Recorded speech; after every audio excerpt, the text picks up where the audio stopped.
क्या आप जानते हैं कि आप तवे पर भी बहुत आसान तरीके से परफेक्ट बेकिंग कर सकते हैं और तवे पर कोई चीज बेक करें तो बहुत जल्दी से बेक हो जाती है। बिस्मिल्लाहिर्रहमानिर्रहीम। अस्सलाम वालेकुम फ्रेंड्स, उम्मीद है आप सब खैरियत से होंगे। यकीन जानिए ये बिस्किट बनाना बहुत ज़्यादा आसान है। तो ये मैंने बोल में 2 अदद अंडे शामिल किए हैं। मैं आपको मेजरमेंट कप से बता रही हूँ, लेकिन ऊपर मैं आपको कप्स के साथ ग्राम्स में भी मेंशन कर दूंगी। इसमें ये मैंने 3/4 कप पिसी हुई चीनी शामिल की है। ये ½ टीस्पून वनीला एसेंस शामिल किया है। सिर्फ 1 चुटकी नमक शामिल करना है। ये तमाम अज्जा मैं मिक्स करते हुए हैंड बीटर की मदद से बीट कर रही हूँ। आप इलेक्ट्रिक बीटर का भी इस्तेमाल कर सकते हैं। आप देख सकते हैं कि तमाम अज्जा को फेंटते हुए यकजान कर लिया है। अब इस पॉइंट पर आपने कुकिंग ऑयल शामिल करना है। तो ये मैंने ½ कप कुकिंग ऑयल शामिल किया है। अब कुकिंग ऑयल को भी फेंटते हुए तमाम अज्जा में यकजान कर लेंगे।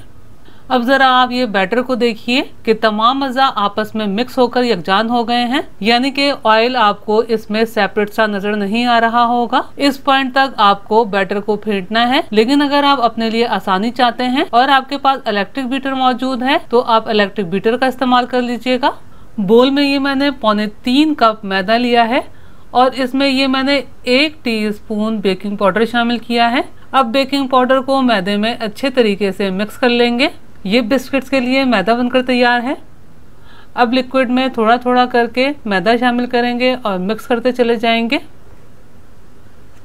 इस पॉइंट तक तो मैंने थोड़ा थोड़ा मैदा शामिल करते हुए लिक्विड में मिक्स कर लिया है, लेकिन अब बैटर बहुत ज़्यादा थिक हो गया है, इसलिए हमें हाथ का इस्तेमाल करना पड़ेगा। अब ये बाकी बचा हुआ मैदा भी शामिल कर देंगे और हाथ की मदद से गूंथते हुए एक सॉफ्ट सी डो तैयार कर लेंगे।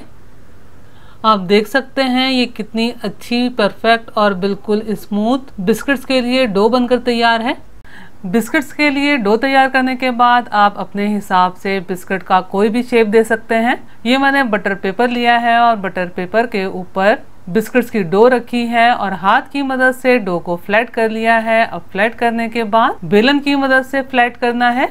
बेलन की मदद से थोड़ा मोटा बेल लिया है। आप इसकी थिकनेस भी देख सकते हैं कि कितना मोटा बेलना है। अब कुकीज कटर की मदद से कट कर लेना है, जिस तरह से मैं कट कर रही हूँ। अगर आपके पास इस तरह का कुकीज कटर ना हो तो आप सिंपल राउंड शेप में या फिर स्क्वायर शेप में भी काट सकते हैं। बिस्किट्स को कट कर लेने के बाद बेकिंग ट्रे में ट्रांसफर करना है और इनकी सरफेस पर अंडे की जर्दी की ब्रशिंग करनी है। ब्रशिंग कर लेने के बाद बिस्किट्स के सेंटर में क्रश की हुई मूंगफली फैलाते हुए रखी है। इन्हें हल्का हल्का सा प्रेस कर लेना है ताकि ये पीनट्स बिस्किट्स पर अटैच्ड हो जाएं। अब ये बिस्किट्स बेक करने के लिए तैयार हैं।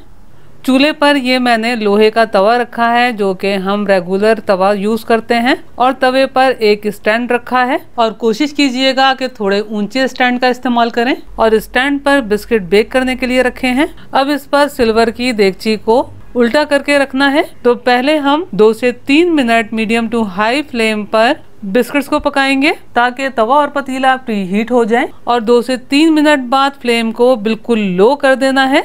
आप देख सकते हैं कि बिस्किट कितने अच्छे बेक होकर तैयार हुए हैं और ये बिस्किट सिर्फ 15 मिनट में बेक हो गए हैं।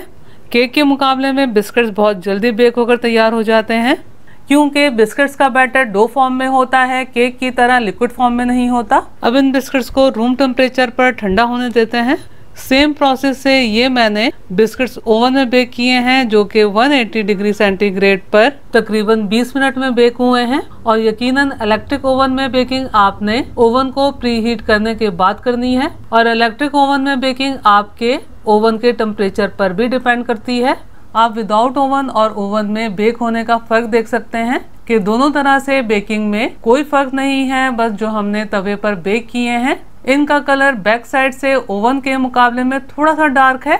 2 बची है। अब इसके मैं रेक्टेंगुलर शेप में बिस्किट बनाऊंगी। सेम प्रोसेस से बेल लेना है, रेक्टेंगुलर शेप में कट कर लेना है, जर्दी की ब्रशिंग करके पूरे बिस्किट को सफेद तिल से कोट कर लेना है, और जैसे हमने पहले बिस्किट बेक किए हैं सेम प्रोसेस से बिस्किट बेक कर लेंगे। अगर डो बच जाती है तो कोई मसला नहीं है, आप फूड ग्रेड पॉलिथीन बैग में ट्रांसफर करके आप 3 से 4 दिन फ्रीज भी कर सकते हैं और 1 से 2 दिन फ्रिज में भी रखकर इस्तेमाल कर सकते हैं। आप मेरे तरीके से ये बिस्किट जरूर बनाइएगा और मुझे कमेंट्स करके जरूर बताइएगा कि आपको मेरी रेसिपी कैसी लगी। अगर आपको मेरा काम थोड़ा सा भी पसंद आया हो तो मेरी वीडियो को लाइक कीजिए, अपने दोस्त अहबाब में शेयर कीजिए, चैनल को सब्सक्राइब करना और बेल बटन को क्लिक करना बिल्कुल भी मत भूलिएगा। अल्लाह हम सब का दस्तरख्वान हलाल रिस्क से वसी तर फरमाए, आमीन। मुझे और मेरी फैमिली को भी अपनी दुआओं में याद रखिएगा। अपना और अपनी फैमिली का बहुत ख्याल रखिएगा। अगली रेसिपी की वीडियो तक के लिए अल्लाह हाफिज।